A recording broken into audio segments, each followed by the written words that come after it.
നമ്മുടെയൊക്കെ ജീവിതത്തിന് ഒരു വലിയ ശത്രുവുണ്ട്, ഒരു എമണ്ടൻ ശത്രു.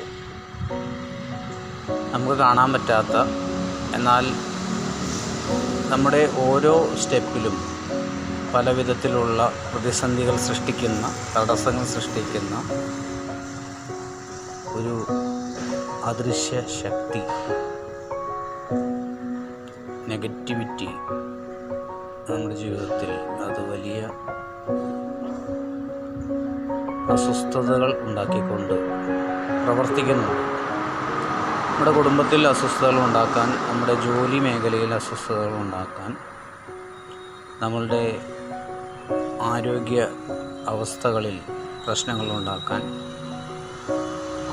നിരാശയിലേക്കും ദുഃഖത്തിലേക്കുമൊക്കെ നമ്മെ തള്ളിവിടാൻ പരിശ്രമിച്ചുകൊണ്ടിരിക്കുന്ന ദുഷ്ടാരൂപികളും ദുഷ്ടപിശാചുക്കളും നമ്മുടെ ശത്രുക്കളാണ്.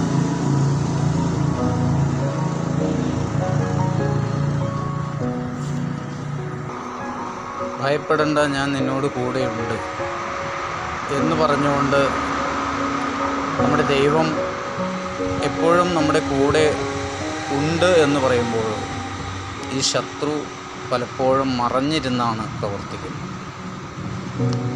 അതുകൊണ്ട് തന്നെ പല ആളുകളും ഈ ശത്രു ഉണ്ട് എന്ന് വിശ്വസിക്കുന്നില്ല.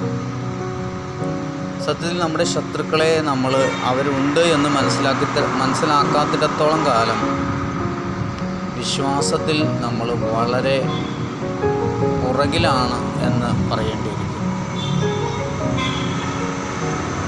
അപ്പോൾ നമ്മളെ എപ്പോഴും തകർക്കാൻ ശ്രമിക്കുന്ന, നമ്മുടെ ജീവിതം ഒരു പരാജയമാക്കി മാറ്റാൻ പരിശ്രമിച്ചുകൊണ്ടിരിക്കുന്ന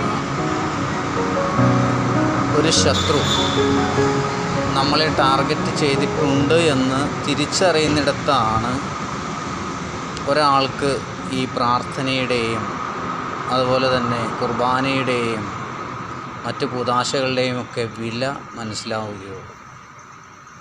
യേശുനാമത്തിൻ്റെയൊക്കെ വില മനസ്സിലാവുകയുള്ളൂ.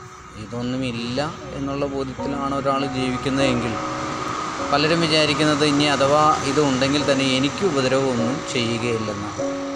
അത് വളരെ തെറ്റായ കാര്യമാണ്. കൊല്ലാനും മോഷ്ടിക്കാനും നശിപ്പിക്കാനുമാണ് കള്ളൻ വരുന്നത്. അപ്പോൾ ഈ ശത്രു നമ്മളെ അവനാലാവുന്ന വിധം നമ്മെ തകർക്കാൻ എപ്പോഴും പരിശ്രമിച്ചുകൊണ്ടിരിക്കും. അതുകൊണ്ട് അവനെതിരെ ജാഗരൂകരായിരിക്കുക, അവനെതിരെ പ്രവർത്തിക്കുക, അവനെ ചെറുത്ത് നിൽക്കുക.